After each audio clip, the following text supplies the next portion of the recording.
Hi guys, welcome back with me again in this channel. On today's tutorial, I'm going to show you how you can delete your Netflix search history in just a few clicks.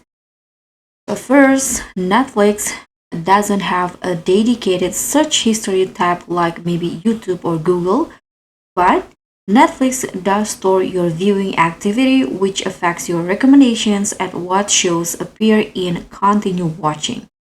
So, deleting your viewing activity is how you effectively clean up your search suggestions. So first, you can just go to the netflix.com using your browser. So this only works on browser, not directly on the apps.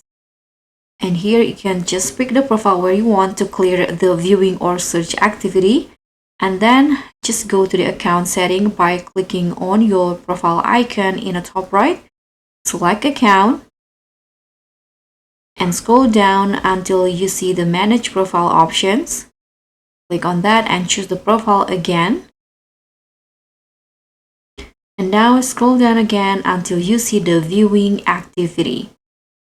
Click on it.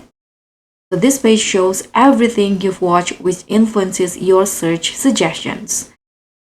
In here you have two choices.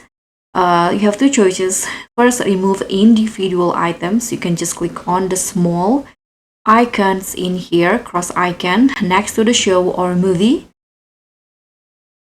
Just click on this and it will be hidden from your viewing activity. And the second option is hide all viewing activity. You can just scroll down and there will be the options to hide them all. You can just click on hide all and click on yes in here to confirm. And this will wipe your entire history, so it's perfect if you want a completely fresh Netflix experience. And that's it, super easy, right? Now your Netflix searches and recommendations should look clean again. If this helped you out, drop a like, subscribe, and also click on the thanks. And I'll see you in the next one.